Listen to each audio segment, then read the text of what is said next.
फिर दूसरे दिन उतना दूध लेता है। हम इस प्रकृति माता से सब कुछ लेते हैं जिसके कारण हमें प्राणों को ऊर्जा मिलती है, और उस प्रकृति माता से हम लेते लेते हैं, कभी उसकी सेवा करते हैं क्या? तो धीरे धीरे हमें ये सोचना है, केवल कथा ये नहीं है, कथा तो कहते ही उसे है जो जीवन को सम्यक प्रकार जीने का आर्ट हमें देती है। वो सिखाती है व्यवहार में कैसे रहना, परमार्थ में कैसे रहना, तीर्थ में कैसे रहना, गुरुजनों के पास कैसे रहना, माता पिता के प्रति हमारा क्या कर्तव्य है, माता पिता का किसी पुत्र और पुत्री के जीवन की रचना में और उसको कैसे संस्कार देना, कैसे हम एक अच्छे पुत्र को जन्म दे सकते। एक माँ कौशल्या है जिसने राम को जन्म दे दिया, एक हम भी माँ है। एक वह माँ है जिसने भगवान वामन को जन्म दिया, एक वह माँ है जिससे श्रवण कुमार पैदा होते हैं, एक माँ वो है जिससे हिरण्याकश्यपु और हिरण्याक्ष पैदा हो।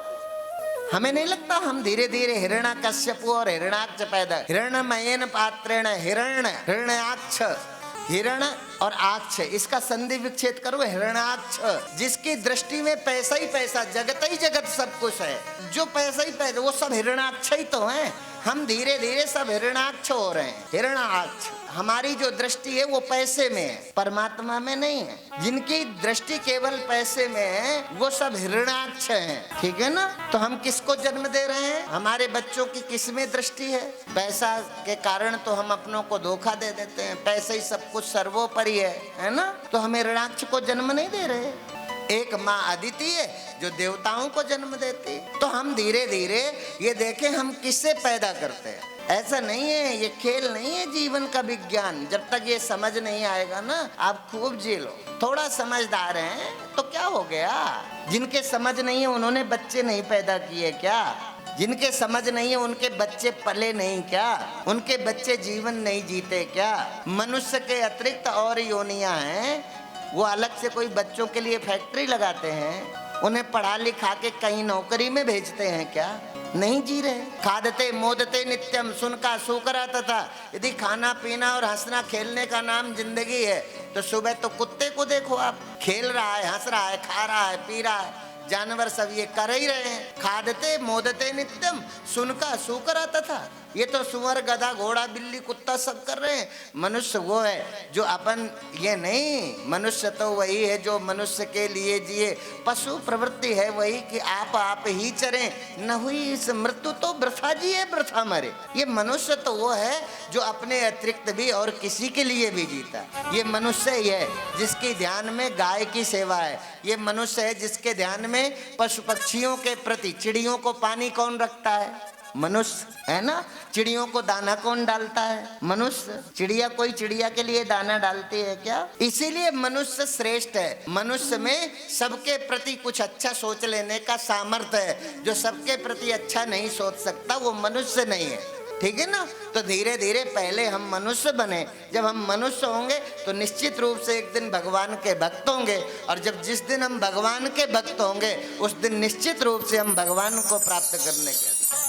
हमें पता है 2 4 6 भजन रोज करवा सकते हैं, और आप हमें और अच्छा कहोगे 2 1 4 भजन करवा देना बढ़िया नाचने वाचने वाले, फिर तो हमसे अच्छा कोई कथाकार ना तुम्हें मिलेगा। तुम जब तक ये नाचने वालों को महत्व दोगे ना, तब तक तुम्हें अच्छे साधुओं का दर्शन नहीं होगा। अच्छे साधुओं का दर्शन तो तब होगा जब आपकी नज़र में अच्छे लोगों की वैल्यू हो। इसलिए कथा करना सबको आसान लगने लगा, क्योंकि वो जानते हैं तुम्हें वो 2-3 घंटे का समय है मुश्किल से, उस 2-3 घंटे के समय में 5-5 7-7 मिनट का एक भजन और 2-4 भजन लाइन से गा दिए नाचते हुए। अरे आज तो कथा में आनंद बरस गया। ला, आज कथा में आनंद बरस गया। नाचने का मतलब कि आज कथा में आनंद बरस गया। पूछो समझा क्या है? हमने पूछा था कौन काम संध्या में नहीं करना, कौन काम सुबह नहीं करना, किसके प्रति क्या व्यवहार करना, ये भागवत का विषय पूछा तो किसी को पता ही नहीं था, और सबने भागवत सुनी। हो सकता है कि जितनी हमने भागवत न की होंगी उससे ज्यादा अधिक बार भी सुनने वाले लोग यहाँ बैठे होंगे, पर पता ही नहीं है। मतलब ये सुनना है। धीरे धीरे हमारे जीवन में श्रवण का महत्व बहुत है। सुनना आ जाए ना जीवन में अब देखा भगवान ने कि अरे ये तो अकारण करुणा वरुणालय है ना। आज भौमासुर ने बलपूर्वक 16,100 कन्याओं को, राजकन्याओं को छीन करके अपने दुर्जे दुर्ग में कैद कर रखा भौमासुर। अब भगवान का कोई रिश्ता नहीं है, कोई फैमिली के लोग नहीं है, पर भगवान को लगा कि इनको बंद करके रखा है और उनके हृदय में आज परमपिता परमात्मा का स्मरण है। जब संसार के रिश्ते उनको उस बंधन से मुक्त नहीं करा सके, तब उन्होंने ठाकुर जी का स्मरण किया। आज ठाकुर जी नंद नंदन के रूप में ब्रज में अवतार लिया है। उन्होंने सोचा कोई इनको नहीं बचा सकता, ये बहुत बलवान है, 10,000 हाथियों का बल रखता है अकेले। उसने बड़े बड़े राजाओं के दांत खट्टे कर दिए। किसी की कन्या ले जाओगे तो कब तक आप संघर्ष करोगे? जब तक जीतने की आशा होगी। सारा संसार लड़ता रहा, जिनकी भी बालिकाएं भौमासुर ने अपने दुर्जेद कैद में बंद कर रखा था, पर कोई उन्हें भौमासुर को पराजित करके अपनी कन्या नहीं वापस ली। आज द्वारिकाधीश ने उस भौमासुर के नगर में प्रवेश करके भौमासुर का वध किया और उस दुर्जेय दुर्ग में जाकर के 16,100 कन्याओं को मुक्त किया। और मुक्त ही नहीं कराया, मुक्त कराने के बाद इन्हें समाज स्वीकार करेगा कि नहीं करेगा, तो भगवान ने उनके साथ उन सबका वर्ण कर लिया और भगवान उनको सबको द्वारिका ले आए। इस तरह से भगवान एक नहीं, कितनी पत्नियां हो गई? 16,100। और तुम्हारी कितनी है? चैन से हो ना? हाँ, एक में तो हालत खराब पड़ी है और 16,108। आश्चर्य हुआ, देवर्षि नारद ने देखा ये बड़ा विचित्र सी घटना है। जब मैं मर्तलोक में आया था तो एक एक पत्नी वालों को देखा, हालत दुबली थी। 2 वालों की तो कथा ही करने लायक नहीं है और 3 वाले तो दशरथ हैं, बड़ी दुर्दशा हो गए, है ना? बड़ी परिस्थिति, बड़ा विपरीत दर्शन हुआ था देवर्षि नारद को। लगा कि मैं आज देख के आता हूँ द्वारिकाधीश का घर कैसे चलता है। ये 108 पत्नियां संभालना खेल है? बोले ये कैसे रहती हैं? और फिर इतना नहीं, और व्यास जी ने कहा इनके 10 पुत्र हुए, बड़ा परिवार है। एक पत्नी के जीवन में 10 पुत्रों का जन्म हुआ और 16,108 को 10 से मल्टीप्लाई करके देख लो कितना बड़ा परिवार हो। तुम्हें लगता है हम दो हमारा एक, 4 लोग तो तुम्हें कंधा देने के लिए चाहिए, एक होगा तो कंधा कौन देगा? हम दो हमारा एक, मतलब लगता है जैसे सारा। अरे जब दांत न थे तब दूध दियो, अब दांत दे कछु और भी देगो। तुम्हें लगता है हम ही बच्चे को जो करके चले जाएंगे वही? परमात्मा के पास कोई सामर्थ्य नहीं। अरे हम एक दो हमारा एक नहीं। अब एक मान लो एक्सीडेंट हो गया, फिर सारी जीवन छाती पीटते हो, फिर कोई ढूंढते घूमते हो कि कोई बच्चा एडॉप्ट कर ले, नहीं मिलता तो लगता है ये संपत्ति किसको दे के जाए। चूक जाओ तो रिश्तेदार कहते हैं इसको सोते में ही साफ कर दो, नहीं तो ये आश्रम को दे जाएगी। लब बच्चा तो एक्सीडेंट में मर गया और बाकी जो बचा हुआ जीवन था इस संपत्ति ने खा लिया, ठीक है ना? तो नहीं, हम दो हमारे 4 नहीं, तो हम दो हमारे 2 तो हों। धीरे धीरे तो हम वहां जा रहे हैं, हम दो हमारा कोई नहीं। यही तो है लिविंग रिलेशन। लिविंग रिलेशन क्या है? हम दो हमारा कोई भी नहीं, आराम से रहो। ये देखो ना, अकल आई तो हमने क्या किया? बिना अकल का जानवर कितना अच्छा है। हम में अकल आई तो हमने क्या खड़ा कर दिया? सारा सामान अपने रोने का इकट्ठा किया, सारे निर्णय अपने रोने के लिए कर लिए। जो भी निर्णय है सुखद है नहीं, सुख देने वाले नहीं। निर्णय क्या किया? तो कहते हैं भगवान का इतना बड़ा परिवार देवर्षि नारद को लगा मैं देख के तो आऊं ये कैसा परिवार है विलक्षण। बोले योरात्मा समन्वितम। भगवान ने कहा सब चीजें समान दृष्टि से देखने की। एक हमारी और चूक है। वो क्या चूक है? कि हम गरीब हैं पर हमारी लड़की का विवाह जो हो, बेटी का विवाह वो किसी बड़े आदमी के साथ हो जाए, बड़े परिवार में चली जाए। भगवान कहते हैं नहीं, मैत्री, विवाह, बैठना उठना, ये सारा सब कुछ बराबरी में करना चाहिए यदि सुखी रहना चाहते हो। यदि ज्यादा अंतर होगा तो आप अपने को जीवन भर अपमानित महसूस करेंगे। बड़ा अंतर नहीं। यदि हमने अपनी बेटी का विवाह अपने समानांतर ताकत रखने वाले के साथ किया होता तो जब भी बेटी दुखी होती तो हम उसके साथ खड़े हो सकते थे ना। पर यदि हमसे बहुत ऊंचा है, अब दुख है सुख है, तुम कुछ बिगाड़ तो सकते नहीं हो।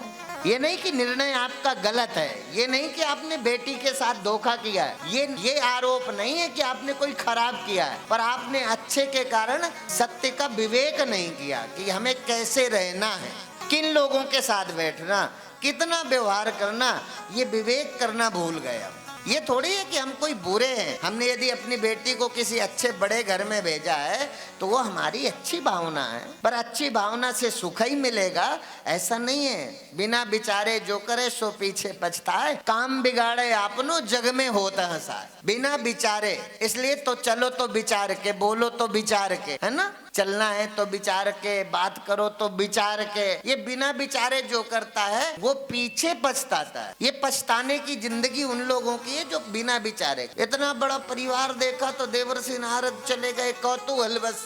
द्वारिका पहुंचे और द्वारिका में प्रवेश करते हैं तो द्वारिकाधीश के परिवार का दर्शन करने के लिए चुपचाप, जैसे पहले महल में गए देखा आज तो नंद नंदन अपनी अर्धांगनी के साथ बैठे मस्ती कर रहे थे, हास प्रयास में लगे हुए थे।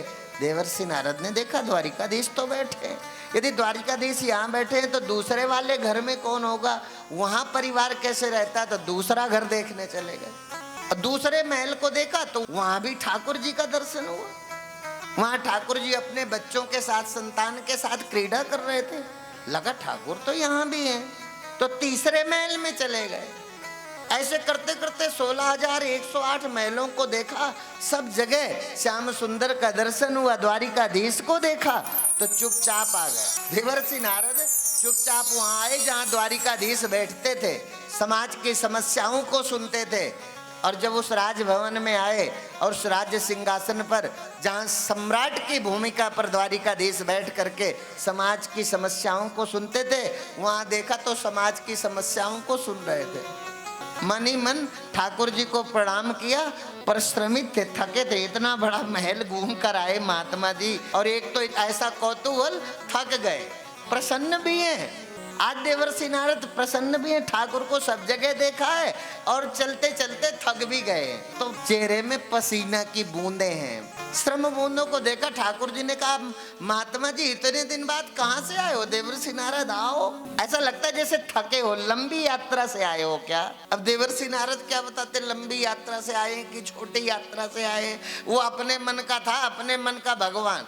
ऐसा थोड़ी है कि तुम, कई दफा तो साधुओं को भी भ्रम हो जाता है। अब देवर्षि नारद, जिसको देवर्षि नारद किसे जानते हो आप? मतलब देवर्षि नारद किसे कहते हैं? नारद माने जो इधर की बात, नारद माने घर फोड़ू।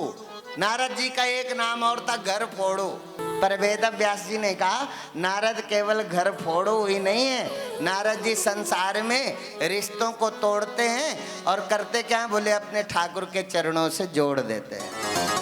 संत कौन? जो केवल रिश्ते बिगाड़ता नहीं है, जहां से सारे रिश्तों का जन्म। इसलिए भक्ति सूत्र में, नारद भक्ति सूत्र में जो व्याख्या की गई पूज्यपाद आचार्य के द्वारा, वो कहते हैं नारम ज्ञानम ददातीति इति नारदा, जो मनुष्य को अज्ञान अंधकार से मुक्त करता है, इस मरते हुए मनुष्य को जो जीवन दे देता है, जो भटकती हुई इस भवाटवी में मनुष्य को भगवान का दर्शन करा देता है, उसका नाम भी तो नारद है, केवल घर फोड़ो नहीं। और साधु कभी घर फोड़ भी नहीं सकता, साधु का काम ही नहीं। साधु तो वही है जो घर फोड़ता नहीं है, उसका प्रयत्न रहता है कि थोड़ा रिश्तों पर आकर्षण कम करो। अति सर्वत्र वर्जयेत, चाहे रिश्ते का अनुराग हो, चाहे किसी के साथ द्वेष हो, न अधिक द्वेष करो न अधिक राग करो। काम, संसार काम करने के लिए मिला है, देह काम करने के लिए मिला है, न देह में सदा रहना है,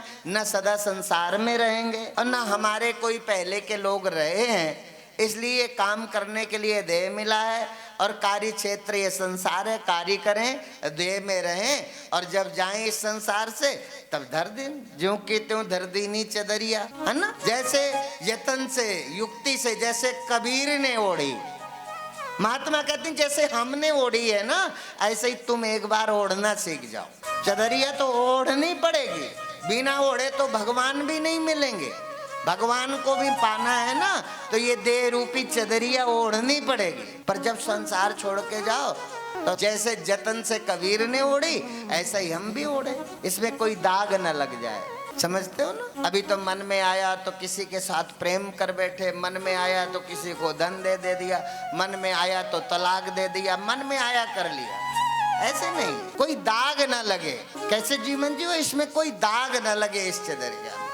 हमें मिला है तो एक व्यवस्था दी गई है। हमें हमारा माँ बाप है हमारे पास, जिसने हमें जन्म दिया है। हमारी शास्त्रीय व्यवस्था है, शास्त्रीय व्यवस्था के अनुसार अपने परिवार के मार्गदर्शन में हम ठीक से अपने जीवन को जिए। थोड़ा सा मनमानी भी कर लेंगे। जिन्होंने अपने माँ बाप की नहीं मानी, जिसने अपने गुरुजनों और शास्त्र की व्यवस्था को नहीं मानी, वो अमर हो गए क्या? वो सुखी हो गए क्या? मनमानी करने से कोई सुखी हुआ है आज तक? सारे दुख तो मनमानी करने के हैं। सुखी तो असल में वो हुए हैं जो कभी शास्त्र, गुरु और अपने बड़ों के कहे पर चले हैं, फिर उनके जीवन में कभी दुख नहीं आया। दुख भी आया है ना जीवन में, तो हम सबका है। यदि हम माँ बाप के कहने पर, शास्त्रीय व्यवस्था पर, गुरुजनों पर, यदि हम किसी के आज्ञा में रहते हैं, तो जब हमारे जीवन में दुख आता तो केवल हमारा नहीं होता, सारे परिवार के लोग मिलकर उस दुख को बांट लेते हैं। हम स्वार्थी जो हो गए ना, यही तो भारत का दर्शन था। हम दुख भी अकेले नहीं भोगते थे कभी। दुख तो हमारे कर्मों का होता था, पर भोगते हम सब मिलकर थे। इसलिए हमारे 3 तरह के कर्म है: क्रियमाण कर्म, संचित कर्म, संचित प्रारब्ध कर्म। इससे क्रियमाण की पवित्रता, क्रियमाण माने जो करते हो कितना पवित्र है, किस भाव से किया है, इसका बड़ा महत्व है। क्यों महत्व है? जो करते हो वो खत्म नहीं होता, जो करते हो ना वही तो संचित है, वो पूंजी है तुम्हारी, वो बैंक बैलेंस है आपका कर्म का, वो इकट्ठा है। और जो क्रियमाण संचित हुआ है ना, वही तो हमारे जन्मों के अनुसार हमारा जो प्रारब्ध है। कुछ चीजें जीवन में हुई होंगी ना, मान है, अपमान है, सुख है, दुख है, सफलता है, असफलता है, जो मेरे करने के कारण नहीं, ऐसे ही मिल गई है। मिल जाते हैं ना बहुत सारे दुख, जो मैंने किया नहीं, मिल गए हैं। ठीक है, तो वो क्यों मिल गए? क्योंकि जो संचित था आपका, जो प्रारब्ध है, वो मिला। इसलिए जीवन का सबसे बड़ा यज्ञ है कि क्रियमाण में पवित्रता। तुमसे बड़ा कोई या पंडित हो सकता है क्या? तुमसे कोई बड़ा यज्ञाचार और कोई हो सकता है क्या दुनिया में? तुम इस जीवन की यात्रा में जो आपका कर्म यज्ञ है, योगा कर्मसु कौशलम, इस कर्म यज्ञ को जितना पवित्र कर सकते हो। इसलिए क्रियात्मक जगत में पवित्रता की बड़ी जरूरत है। और यदि ये पवित्र रहा ना, तो जो भी इकट्ठा होगा वो भी पवित्र होगा, और जो हमारा प्रारब्ध होगा वो भी सुखद और पवित्र होगा। ये चीज कहाँ मिलेगी? इसलिए हमने कहा था, हमने जो हमने मस्ती सब कुछ लेकर दी है, तुम हमसे सस्ती ले लो। इसलिए तो कहा था थोड़ा थोड़ा मस्ती ले लो। हमने लिए सब कुछ देकर, तुम हमसे सस्ती ले लो, थोड़ा थोड़ा मस्ती ले लो। क्या है? हमने लिए सब कुछ देकर, घर छोड़ दिया, रिश्ते छोड़ दिए, पर गुरुदेव ऐसे मिले कि किसी रिश्ते की जरूरत ही नहीं पड़ी जीवन में, किसी और रिश्ते को खड़ा करने की जरूरत नहीं पड़ी। गुरुदेव मिले तो जैसे सारे जगत के रिश्ते मिल गए। तुम्हें ठाकुर मिले, फिर कोई और। अभी जिस ठाकुर को प्रेम करते हो ना, यदि वो सचमुच प्रकट होके कह दे अब तो मैं तुम्हारे साथ 24 घंटा रहूंगा, तो आप तो बिल्कुल परेशान हो जाओगे। अभी लगता है यदि परमात्मा परिवार की तरह रहने लग जाए तो परमात्मा से भी दुखी हो जाओगे। खेल नहीं है, इसलिए उस चीज को समझना।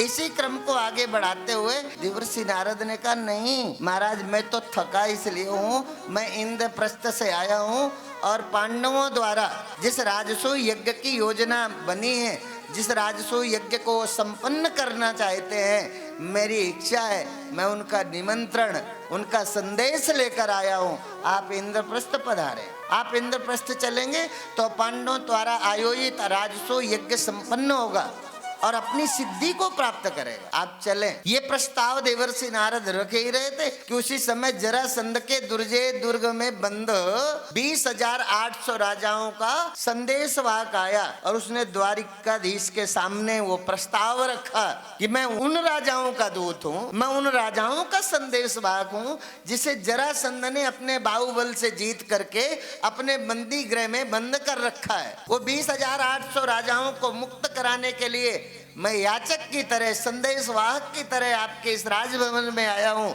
आप इस संकट से हम राजाओं को मुक्त करें। भगवान ने देखा कि एक तरफ देवर्षि नारद का संदेश, दूसरी तरफ ये बंदी राजाओं का संदेश आ गया। अब मैं करूं क्या? विचार करने लगे तो अपने मित्र उद्धव से पूछा, बगल में बैठे, पूछा अब क्या करें? जाना तो दोनों जगह चाहिए, पर अब पहले क्या करें ये हमारे समझ नहीं आ रहा। तब उद्धव जी ने कहा कोई बात नहीं महाराज, हम चलते हैं इंद्रप्रस्थ। इंद्रप्रस्थ चल के ही तय करेंगे कि हमें पहले करना क्या है। पहले राजस्व यज्ञ संपन्न करें या पहले जरासंध से कि कैद में बंद राजाओं को मुक्त कराएंगे। अपन इंद्रप्रस्थ चलते हैं। इंद्रप्रस्थ गए और वहां पांडवों से बातचीत के दौरान कहा जिस राजस्व यज्ञ को तुम करना चाहते हो, क्या उस दिग्विजय के अनंतर आपने जरासंध को जीता? तब भीम ने कहा उस जरासंध को जीतना इतना आसान नहीं है। उस जरासंध ने तो अच्छे अच्छे राजाओं के दांत खट्टे कर दिए। वो बहुत अत्यधिक बलवान है, उसको हम जल्दी से जीत नहीं सकते। तब द्वारिकाधीश बोले जब हम जरासंध को जीत नहीं सकते तब राजस्व यज्ञ करने का अधिकार कैसे हमें प्राप्त होगा? हम राजस्व यज्ञ के अधिकारी भी तब होंगे जब हमसे अजय कोई ना हो। इसलिए हम जरासंध को जीते, फिर राजस्व यज्ञ का शुभारंभ किया जाए।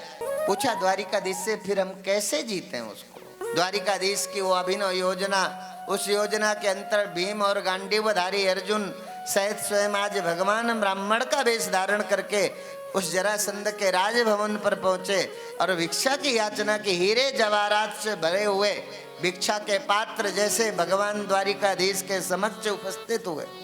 द्वारिकाधीश ने कहा मुझे हीरे जवाहरात नहीं चाहिए। जब इनकार किया राजा को लगा ये तो थोड़ा ही, इसलिए तो और बहुत सारे थाल मंगवा लिए। भगवान ने कहा थोड़ा और ज्यादा नहीं, हम हीरे जवाहरात लेने ही नहीं आए। तब जरासंध ने कहा तुम्हें हीरे जवाहरात नहीं चाहिए तो ये ब्राह्मण भिक्षुक वेश धारण करके जो आप आए हो, जो आपने याचना की है, फिर वो याचना क्या है? आपने तो मुझसे भिक्षा की याचना की है। द्वारिकाधीश बोले भिक्षा की तो याचना की है पर हमें तो तुमसे युद्ध चाहिए। जरासंध बोला ब्राह्मण और मुझसे युद्ध, पहले आप अपना परिचय दो। आज द्वारिकाधीश मूल परिचय देते हुए जब सामने खड़े हुए जरासंध ने कहा वाह भाई, अरे तुम भगोड़ा यहाँ भी आ गया, मेरे राज्य में भी कितनी बार तुझे मैंने दौड़ाया, तुझे पता है ना मैं भगोड़े से लड़ नहीं सकता। तुम तो मेरे को पीठ दिखा के भग खड़े होने वाले योद्धा हो, तुमसे मेरी कोई कुश्ती बनती नहीं है, तुमसे मैं नहीं लड़ सकता। भगवान ने कहा ये गांडीवधारी अर्जुन तेरे लिए ही लेकर आया हूँ, इससे तो युद्ध कर। बोले ये तो बहुत छोटा योद्धा है, इसलिए अर्जुन से तो लड़ने का कोई मतलब ही नहीं है, मैं तो अपने समान कोई बलवान हो उससे लड़ूंगा। तो भगवान ने कहा वो भी व्यवस्था है, चिंता मत करो। बोले ये भीमसेन खड़े हैं, तुम्हारे शरीर में भी 10,000 हाथियों का बल है तो मेरे भीम के शरीर में भी 10,000 हाथियों का बल है। दोनों का वो मल्ल युद्ध प्रारंभ हुआ और उस मल्ल युद्ध के अनंतर 27 दिनों तक वह युद्ध चलता रहा। पर 27 दिनों के युद्ध के अनंतर जो मार पड़ी भीमसेन पर, उससे भीमसेन आहत होकर द्वारिकाधीश के चरणों में आए और बोले अब हमारा राजसूय यज्ञ हो ना हो, पर प्रभु अब दोबारा मत कहना कि मैं जरासंध से युद्ध करूं, मेरा तो एक एक नस दर्द कर रही है उसकी मार से, अब मैं अब दोबारा नहीं जाऊंगा। भगवान ने कहा कोई बात नहीं, इतनी जल्दी क्या है भीमसेन, थोड़ा सा मेरे से गलती तो हुई, मैं निर्णय नहीं कर पाया, इस कारण तुम्हें जो पीड़ा हुई है, भगवान की कृपा से भीमसेन के शरीर की पीड़ा गायब हुई। तब भगवान ने कहा तुम एक बार और चले जाओ, एक बार और चले जाओ, बस इस बार तुम मेरी तरफ देखना, काम हो जाएगा। भीम तो भयभीत है, मार खाए बैठा। भीम ने कहा प्रभु अब छोड़ो इस राजस्व यज्ञ को, वहां मत भेजो, बहुत मारा है, मेरी एक एक हड्डी दर्द कर रही है, अब इस मार से मुझे बचाओ। भगवान ने कहा नहीं भीमसेन ये तो आपको करना ही है। और भगवान ने अपनी योग माया के द्वारा भीमसेन के शरीर की पीड़ा का हरण करते हुए जब आगे भेजा, अब भीमसेन जा रहे हैं जरासंध से लड़ने, अब देख रहे हैं ठाकुर जी को, जा रहे हैं जरासंध से लड़ने, देख रहे हैं ठाकुर जी को। अब युद्ध प्रारंभ हुआ, लड़ रहे हैं जरासंध से, देख रहे हैं ठाकुर जी को। ठाकुर जी ने देखा भीम की हिम्मत डोल रही है तो पास में पड़े हुए तिनकों को लिया और 2 भागों में विभाजित करके विपरीत दिशा में फेंका। भीम ने सोचा अरे ये है, भीम ने जैसे ही देखा भीम को लगा अरे यह रहस्य भगवान का समझा, और भीम ने भी ऐसे ही ये सारी चीजें, मतलब जरासंध का मतलब कोई राक्षस नहीं। बुढ़ापा के बाद क्या आता है, जब आप वृद्ध होते हो कौन सी अवस्था आती है, जरा भी कुछ ना हो सके, जरा अवस्था में आई, जरा भी कुछ ना हो सके। इसलिए आपकी संधि जब जरा से हो उसके पहले आपकी दृष्टि ठाकुर में चली जाए। अमृत मिल गया।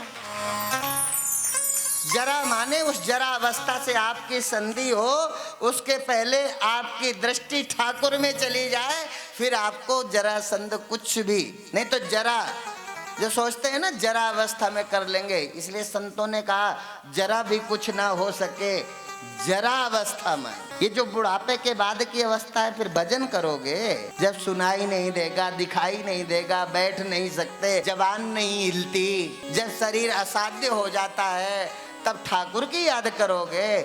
जब याद करने का सामर्थ्य भी नहीं होगा शरीर में एक एक क्षण। इसलिए जरा माने जब यह हमारा जरा की ओर बढ़े, उसके पहले हम ठाकुर को समर्पित हो जाएं, जीवन मिल गए। इसलिए कोई राक्षस वाक्षस की यहाँ कथा नहीं है, किसी हाथी घोड़ा कुत्ता बिल्ली की कथा नहीं है। ये सारी कथा केवल जीवन के अनेक प्रश्नों का उत्तर है भागवत, दुख का समाधान है भागवत, लाभ का ये पारसमणि है भागवत, ये जीवन है भागवत। मौत नहीं है, मौत तो शरीर है, जीवन भागवत है। हानि तो जगत है, लाभ है भागवत। इस ऐसी पवित्र भागवत को न सुने। कई लोग तो भागवत को भी सुनने से, कई के गुरु भागवत सुनने को इनकार करते हैं। भागवत कोई बच्चों का खेल है? उनके गुरुओं को पता नहीं है, जो भागवत का खंडन करते हैं उनके गुरुओं को भागवत नहीं पता भागवत है क्या। भागवत तो ठाकुर जी का श्री विग्रह, तेनेयम भांगमयी मूर्ति प्रत्यक्षा वर्तते हरे, सेवनात् श्रवणात् पाठात् दर्शनात् पापनाशनी। भागवत तो ऐसा सामर्थ्यवान ग्रंथ है जिसका स्पर्श हमें मुक्ति देता है पाप से, जिसका श्रवण हमें जीवन दे देता है, जिसकी समीपता हमें लाभ से भर देता है हमारे जीवन को। भागवत वो, और भागवत वो ग्रंथ है जिसके पठन से हजारों गायों का दान करने का पुण्य मिल जाता है। भागवत तो वो सामर्थ्यवान ग्रंथ है, एक बार यदि सिर झुक जाए तो फिर जीवन में कभी मौत नहीं होती। भागवत इस पवित्र ग्रंथ का नाम जीवन है। ऐसे परम लाभ को प्राप्त करना। आज भगवान ने जरासंध का वध कराया और जरासंध की कैद में बंद 20,800 राजाओं को मुक्ति दिलाई। वापस आए इंद्रप्रस्थ में पांडवों के द्वारा उस राजसूय यज्ञ का शुभारंभ कराया। राजसूय यज्ञ के विश्राम होता